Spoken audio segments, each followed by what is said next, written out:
This is a +1 podcast from the Imaginaries, your source of all things weird, speculative, science fictional, and fantastical in spoken word format. This extra special +1 was recorded at the University of Arizona's MFA Colloquium on Friday, October 12th, and features the voices of Andrew Monson, Director of the Creative Writing MFA program, and Chris Kokinos, Associate Professor in the Department of English.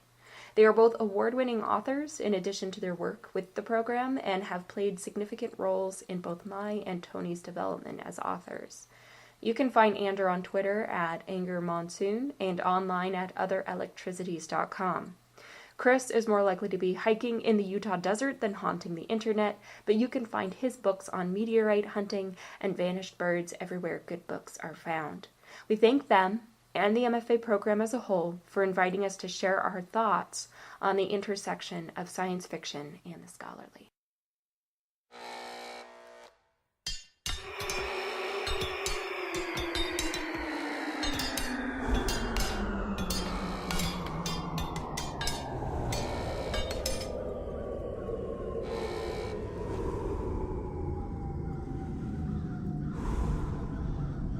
Welcome to the Imaginaries. Anyway, you guys ready? Yeah. All right. Yeah. Go ahead.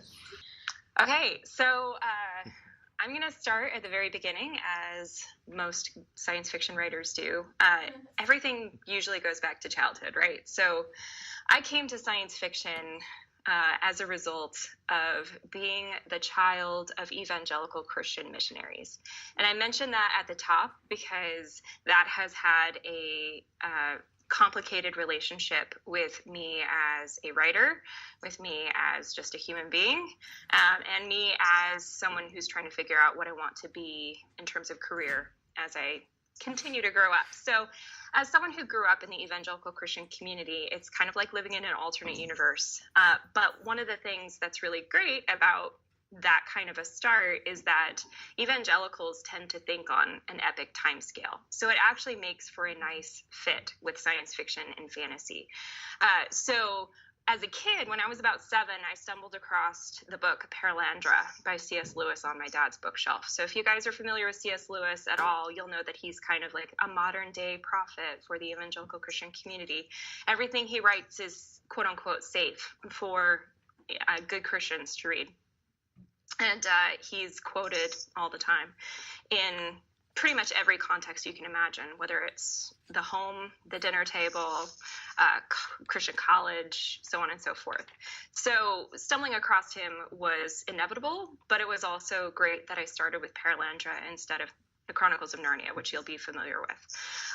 But Perelandra is part of the Cosmic Trilogy. It's the second book in the series. As a 7-year-old, I didn't really understand most of the dialogue, but I got a sense that there were wondrous worlds out there and that it was safe and it was good and it was healthy for me to venture into those worlds.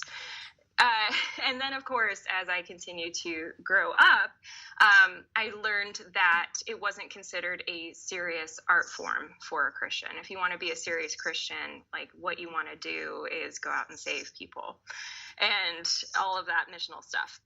So I started writing as fan fiction. It was never a serious thing for me. It never could be a serious thing for me. It never could be a career field, being the child of Christian missionaries.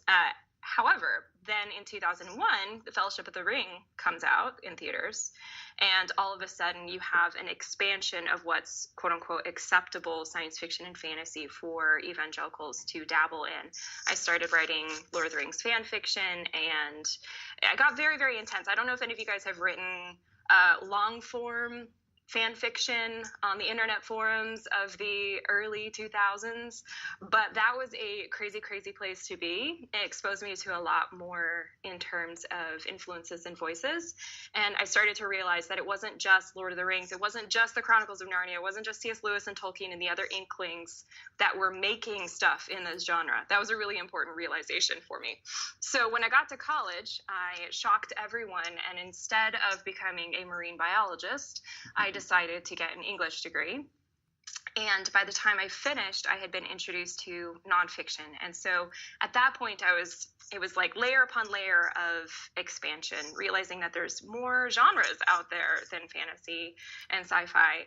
So I ended up getting my degree from the University of Arizona in creative nonfiction writing because it was new to me and it was interesting, and I wanted to see if I could do something serious with this thing I'd been told my whole life could not be a serious thing.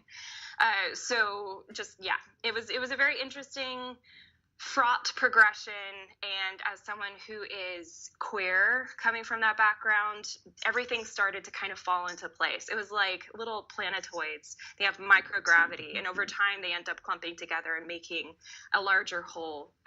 But I couldn't see that picture until I hit like the grad school stage. So one of the things I love about the genre of science fiction, or the cat, we'll get into that in a minute, is that it's welcoming to people who come from all sorts of backgrounds. It will expose you to new things. It'll challenge you to think bigger. It was integral to me discovering more about myself as a queer person. It was integral to me in discovering more about myself as a person of faith, or question mark person of faith, and helping me navigate those turbulent waters of relationships with other people. So it's important to me on an emotional level as well as a career level. And I ended up being accepted into the University of Arizona MFA program in part because of my faith-based background. And so I wanted to continue figuring out what sort of role that had in writing going forward. And so Tony, I don't know if we wanted to mention Mary Doria Russell at this point. Sure. Should we? Do it. Okay. So if you haven't read works like The Sparrow by Mary Doria Russell, I highly recommend it because she also comes from this background of a fraught relationship with her faith, and she integrates it into her science fiction and asks the tough questions about like what role does faith have, not just in the genre, but in how we write and what we do with language. So she's a pretty touchstone author for me. And thanks to the podcast that Tony and I now run together, I've continued to kind of discover new authors who are tackling that. But of course, faith is not the only interesting aspect of science fiction.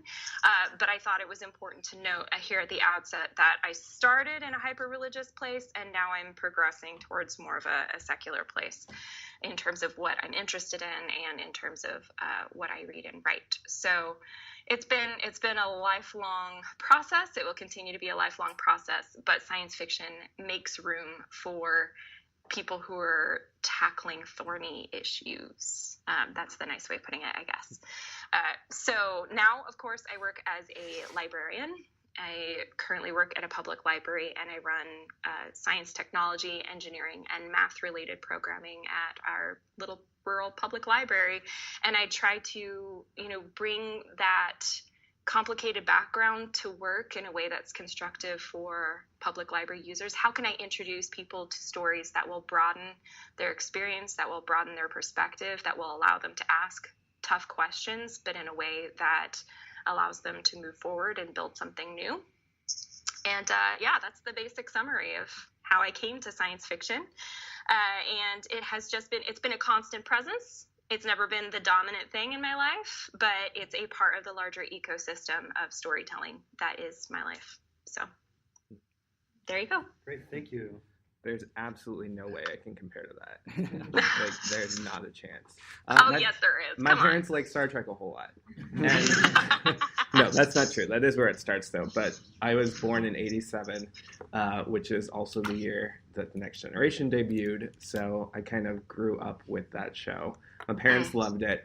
I got really into paleontology when I was a kid, like a lot of kids. Dinosaurs. The first movie I ever saw in theaters was Jurassic Park when I was 6. So that was both wonderful and terrible because I remember that my mother was very pregnant at the time, and I was like terrified and would bury my face in like my unborn brother as a bulge and be like, oh no, I can't see anymore, but I love seeing the dinosaurs. So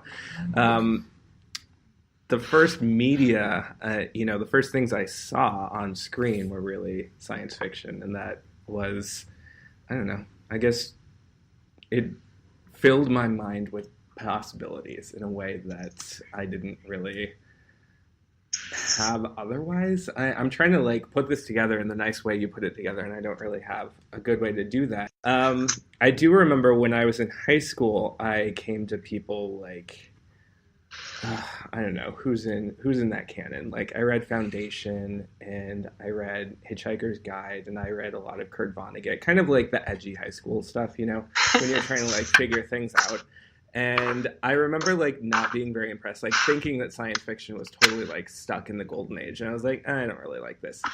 So I went away from it. But then here's the similarity we have. Fan fiction. I wrote Star Trek fan fiction as opposed to Lord of the Rings fan fiction. And that brought me back to science fiction as a whole. And then when I was applying for MFA programs, I really like pulled away from it because it's like not a thing you can do. And you were in the poetry track. Mm-hmm. Yeah, I was. I had applied in like to a lot of different programs in a lot of different genres, like in poetry, in fiction, in screenwriting. I don't think I applied anywhere in nonfiction because I didn't really know that was a thing. But I got in here in poetry, and then I ended up writing immediately, like my first semester, the beginning of what would be my thesis project, which was basically, I was stuck in traffic one day, and this is like Tucson traffic, so it's not bad. But it was irritating. And when I moved here, I lived like the first semester way the hell out west, like west of the highway. And so I had to drive to campus. And I was stuck in traffic, and I remember thinking, I was rereading Harry Potter at the time, and I was like, I wish I just had a wand so I could like curse these cars out of my way. And that turned into like, well, what if you did actually have like this, like, I don't know, cantankerous young wizard who had to deal with like traffic and stuff. So that ended up turning into my thesis project, which was fun. It was like a novel in verse that was modern fantasy, but also like she was an engineer who was trying to figure out magic from an engineering perspective, which was a lot of fun. And like I value very much that I met Chris, because like who the hell else would have allowed that for like an MFA project. So that was, I don't know, that was where I ended up there. And then that kind of gave me the confidence to push it further afterwards and be like, yeah, I went away from science fiction because I thought it was not something you could do as a serious writer. But guess what? I get to decide what that means. So now I'm going to be serious, but also like science fiction and fantasy. So, and it also helped that Stan was on my committee. Because Chris knows Kim Stanley Robinson, who's like a big name in science fiction. And he actually was on my thesis committee, which was wonderful because that was cred. And plus he's like just a really nice guy. So it was good to have his perspective. And it was also, going through the thesis defense was one of my favorite parts of the MFA, because I basically got to sit in a room with you and Fareed and Stan on Skype and just have them like talk about this thing that I'd written. And that was it. Like I didn't have to defend anything. It was just kind of like them debating about what I had written, and that was a really cool experience. So, and then we were trying to decide, the two of us after the MFA, we're like, we want to sort of guide the conversation about science fiction. Like we both like writing this thing, we both like reading it, but there are certain works that are coming out that we really, really like, and certain works that are coming out that we really dislike. So how do we actually sort of guide where that conversation goes? How do we get the people who we really like, you know, out there more so? And how do we sort of say like, well, everyone says you should read this book, but it's shitty and you shouldn't actually. And we originally my idea was, well, what if we start like a new journal and, you know, accept the work that we really like and reject the stuff that we don't. And the thing is, we had tried that for like a month in the MFA, and it's a nightmare. Miserably. We just got so many submissions, and so many of them were so bad that we're like, we don't want to do this. We don't have the time to do this. But the podcast, we really were taking the work that's already out there and then magnifying it. And that's been kind of like our guiding principle for the last 2.5 years while we've been doing this thing. And it's a lot of fun because you get to interact with readers, you get to interact with writers, and you get to like both be fans of a thing and also magnify that thing. So we'll tag people on Twitter and be like, we really love this. We, talked about this in the podcast, and then getting the sort of feedback from them that's both thank you for talking about this, but also thank you for being a fan is just, it's a really great relationship that I wouldn't have had with, the people I respect otherwise. Yeah, it's affirming and positive, and it completely lacks that toxic competitive element, which so often intrudes into the writing and publishing industries. So we like being podcasters because we're not gatekeeping necessarily, but we are definitely opening doors and exposing people to the stories that we love. So let me ask the two of you, if I could, and then we should open it up to questions. And I want to circle back and say, I want to say just a couple things about my own journey, because it also has to do with, I'm not a writer of science fiction, but a reader of the genre. And as you said, you got all these horrible submissions. There's a lot of really bad writing in the history of this field. And so anyway, I'll come back to that. But so you're talking about the podcast. Can you just even just list or talk about, here are great venues, people in the audience here in the program here who are writing fabulous, magical realist, slipstream, new weird, whatever various terms we want to apply now. Where should they be looking to read and submit? In terms of journals first, I guess. So, yeah, Ken, do you have some ideas on that front? Well, journals are, for science fiction, it's interesting. Journals don't tend to connect directly to the book publishing houses that end up publishing science fiction. So when you do look at sci-fi, you're looking at the whole universe of weird that happens on the internet. And then you're looking at the whole universe of weird that happens in literary journals and non-literary journals. And then you're looking at the very structured and contained environment of publishing in book format.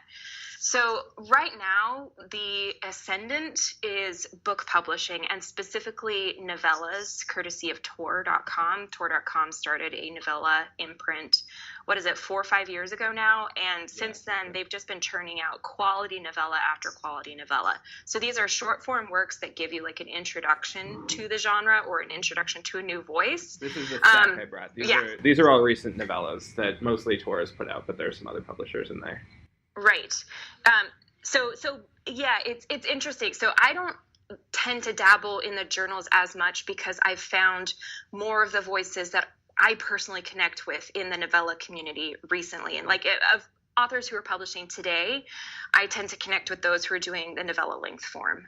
But Tony, you might have some insight into some of the journals.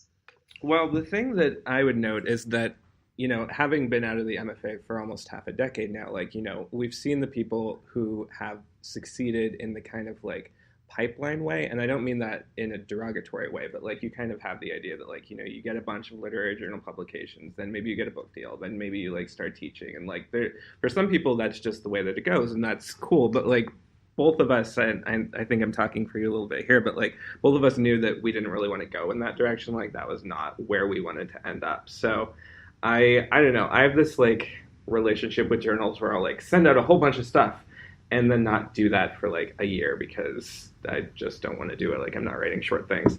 So what I would say about science fiction and fantasy and journals is that you can do that. You can be primarily a short story writer. You can be primarily a short writer. You can be primarily a science fiction poetry writer. You can be primarily a novella writer. You can be primarily a novel writer. All of these things have some overlaps, but there isn't necessarily that established sequence. And success in one of those categories does not guarantee success in the next. There isn't a progression, you start short and then get longer and longer. Right. And you can even look at, this is a grand tradition in science fiction. You can go back to James Tiptree Jr., Alice Sheldon.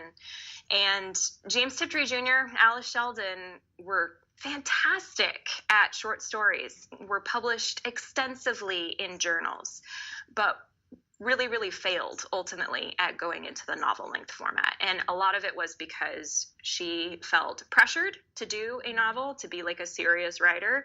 And it just ended up not being a length that was sustainable for that voice. And so I think Tiptree ended up publishing 2 novels. Yeah, I think it was 2. Two. And only one of them has really seen widespread sort of mainstream acceptance. So yeah, it's not necessarily if you succeed at short stories, if you succeed at X, you will also succeed at Y eventually. So I think you should find the community of science fiction authors. If you want to publish in science fiction, find the community and where they live and go there. And don't worry about like making a career out of it necessarily in the way that we tend to think of making careers in other genres.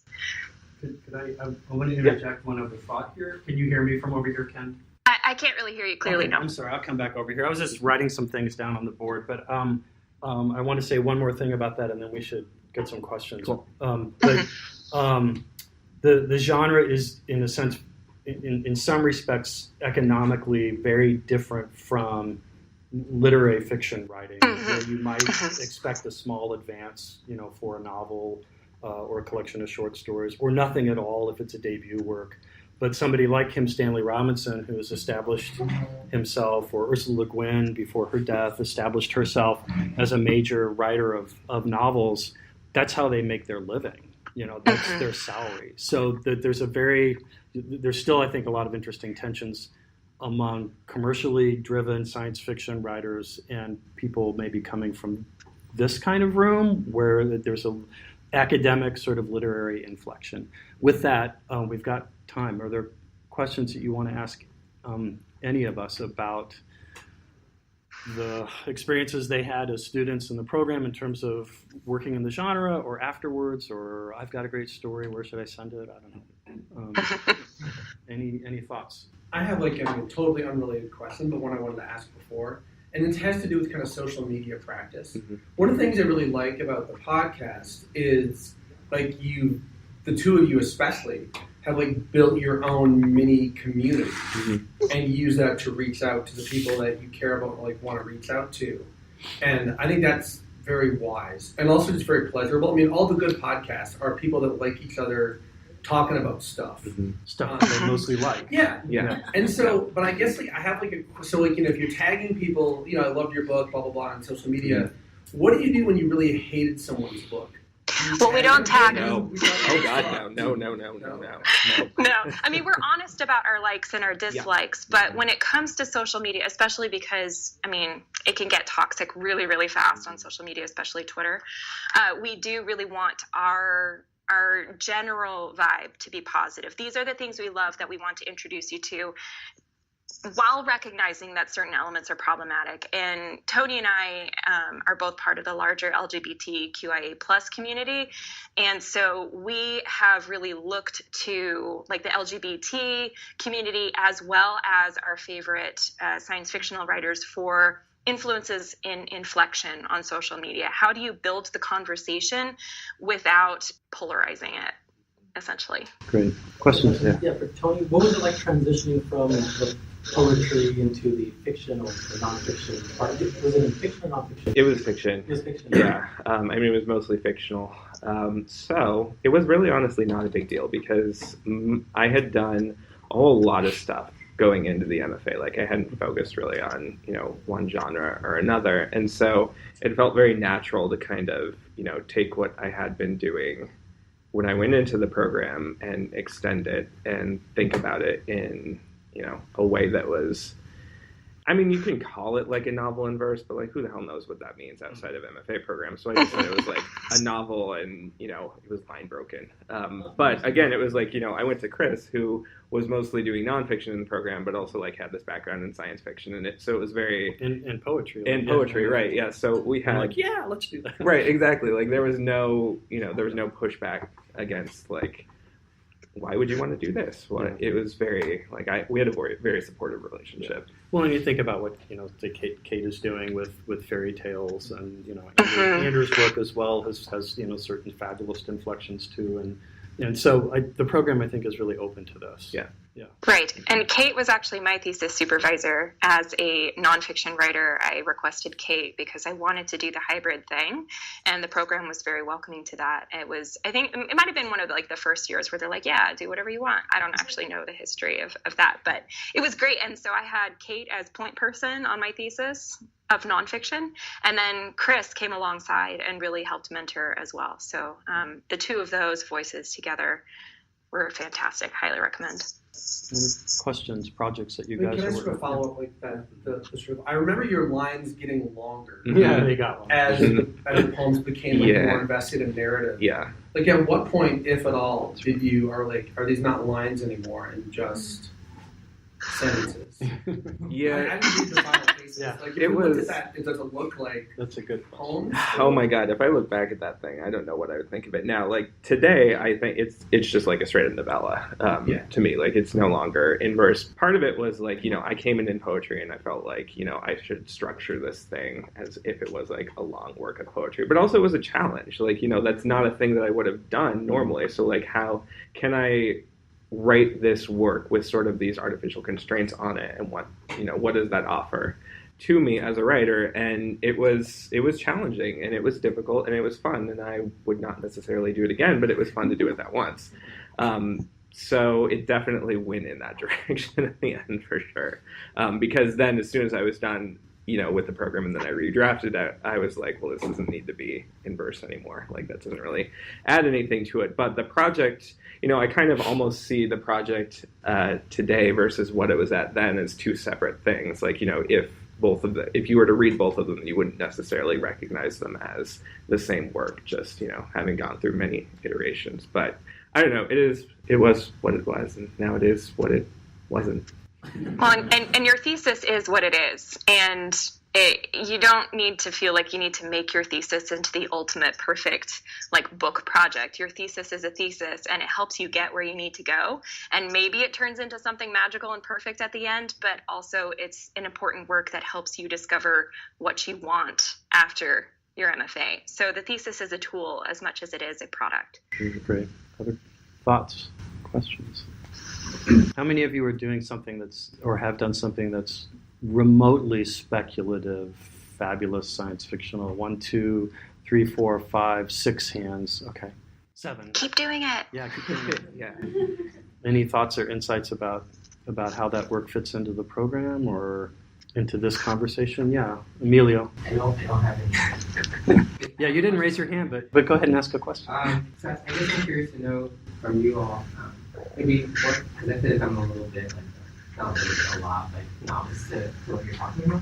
What are maybe some of the criticisms you share of the genre that are valid and invalid? Sure. I think I'm trying to be like that. So I don't know if you caught the question.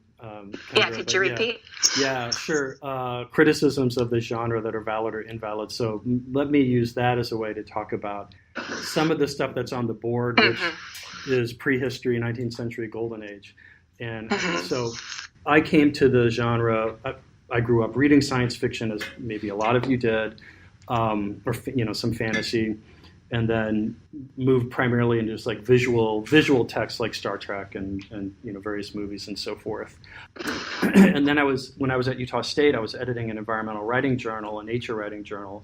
And as with the journal you two had for a month, you got, Sonora Review people, right? You get a lot of just not very good stuff. And so the last thing I wanted to do, say on the weekend, was read more nature writing. It's really, I had a lot of really shitty nature writing this week, so I don't need to read any more of that. And at the time I was working on the meteorite book, I'm talking to scientists. Scientists love to talk about science fiction because they read a lot of it. It's like, okay, I'll try this. And, various things were recommended to me. I think a Greg Bear novel and... Anyway, interesting. Yeah, and I was like, this is terrible. Why do you like this? This is really awful. At the sentence level, this is garbage.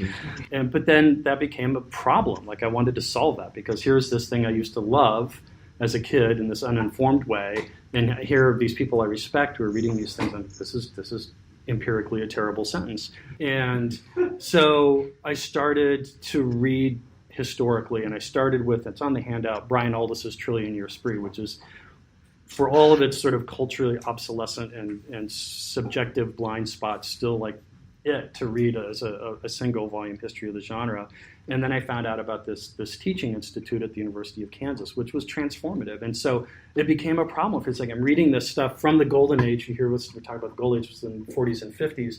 And a lot of it's like from a literary training standpoint, because I had the English department stamp of approval myself. It's like this is not a literary short story. So what is it about this that people like? So to come to your question, Emilio, I think one of the criticisms you get and will always continue to get, even though I think the genre has just completely blossomed and it's very smeary, and you've got literary writers, Philip Roth writing an alternative history and all this stuff, right? Is that it's not literary, it's not serious. So there's certain expectations, I think, that readers who come from this room that we're in will sometimes bring to a form of genre fiction, expecting maybe a certain complexity of interiority, and you may not get it in some science fiction. So, and then just at the sentence level, stylistically, I think the genre is incredibly diverse and strong, but that wasn't always the case. So, just Do you want to add to that? Yeah. Can I kind of break in there a little bit?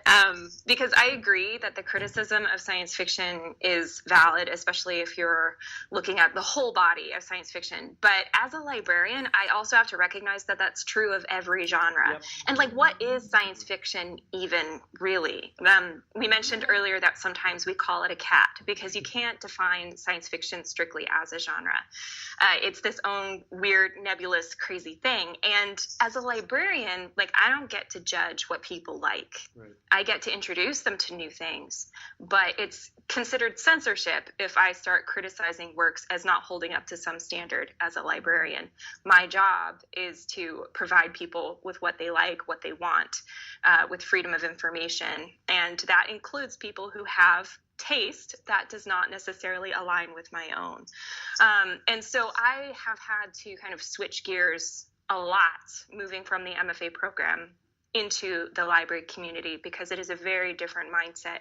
And I think that science fiction is a great place or a great mode or a great cat to do that with because science fiction celebrates everything. It's got room for everything. You can be a shitty writer and be a science fiction writer.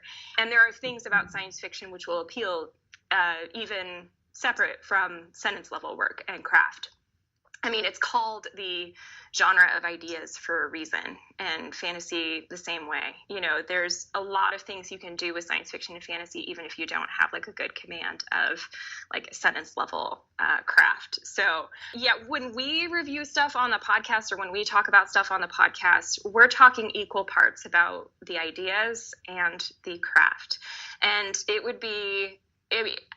I cannot read a book that's shittily written and not be aware of that and not criticize that in my head. But when it comes to what I do during my day job and what we do on the podcast, that's a little bit less, bringing the criticism side of things on the craft level is a little bit less of what we're interested in than how does science fiction fail to represent diversity? How does science fiction fail to be welcoming to people of color, to people from the queer community, so on and so forth? There are a lot of criticisms of science fiction that are valid, but there's a lot of criticisms of science fiction that also get bogged down in details that are maybe not the only details worth caring about.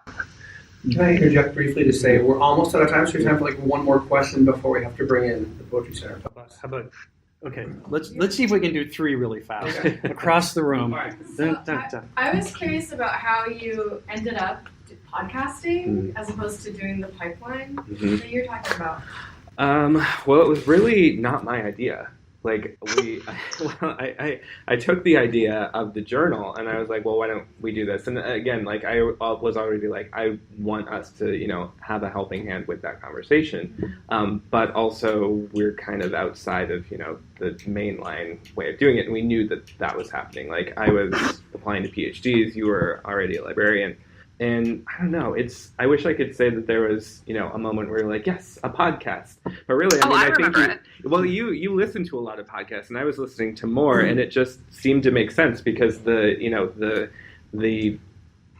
fees to actually get into it were non-existent. I bought this microphone after we were established for a while, but otherwise you just had to download a free program, have an ability to record and like have something to talk about, and like you can list it on like SoundCloud and iTunes for free, and it's taken off. You guys have an audience, right? Certain episodes, especially like the one that we just aired, The Gaze, that one kind of really took off, and also the one, interestingly, on Orientalism in science fiction and fantasy really took off. If you haven't listened to it, you should listen to it. I want to click through, Kendra, 2 quick questions. Sue, you had a question. Yes. So what I just have to say is I was going to just circle back to what you said about the writing and the criticism. So I think that a lot of what gets most people into like science fiction is mostly the sense of wonder. Yes. The otherworldliness, because especially when you come from like traditions that are like mine, which are like have been mostly oral for a long time, and so you don't really get. So the sense of story and like the sense of wonder it's not really about what's on the page. It's more about what you're telling. And that's what I feel most people get into. And that's why you have like a large following, even if like on the literary level, you feel like the text itself could deal with some more work. Yeah, no, I completely agree. And that phrase, the sense of wonder, goes back there's a lineage to that. It goes back to the 20s and 30s. And science fiction sort of lost that for a while, and now it's sort of come back. And I mentioned it on my handout, so I absolutely agree. And the other thing I want to say briefly, too, is that you can go back to this work that at a certain literary craft level we would criticize and still find a lot that's really valuable if you sort of retrain yourself as a different kind of reader. Margot, you get the last question, and then we're going to turn it over. It says in this handout there's room for you in science fiction, and I'm curious what that room looks like for the nonfiction writer. For the nonfiction writer. There's actually a new the journal Speculative Nonfiction is just debuting. Speculative nonfiction. I mean, I'm not necessarily sure that is what. It's a sort of corollary of science fiction. It means like less true nonfiction. But I mean, my friend Nicole says that that nonfiction is just fiction that hasn't happened yet. Yeah.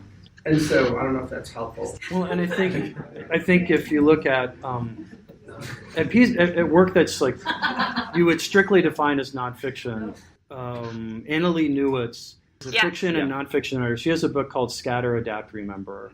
Anyway, we're out of time, but there are other examples of nonfiction sort of occupying quote unquote sort of literary science writing that has the same, if it's not speculative, it's involved in the sense of wonder, it's involved in scale, it's involved in ideas as protagonists. There's a strong tradition in nonfiction of that kind of, I would say, sort of larger scale approach to the world. And Chris, the Csicsery-Ronay book, The 7 Beauties of Science Fiction, I think you can take those beauties and you can transpose them into whatever genre you like, and you can sort of cultivate those beauties. I mean, do you have the book with you? I do. We're holding it up. Yeah. Okay. Yeah, that book it breaks down like what is science fiction? Is it a genre? Maybe. Is it a mode? Maybe. Is it a voice? Maybe. But here are some things that are central to science fiction, and he labels them beauties. And it's a very interesting work of theory. Mm-hmm. But I think you can take those beauties and you can find them in other genres. So you can cultivate a cross-genre voice, you can cultivate a cross-genre beauty. The novum especially, I think, can be plucked out of Csicsery-Ronay and placed into multiple contexts. That's great. Thank you. We're out of time. I feel like I am running a radio show now. We have like a brief presentation from the Culture Center. Thank you to Tony and to Chris and Ken. Thank you, Ken. Thank you. We're gonna sign off now. Yeah, I'm gonna end you.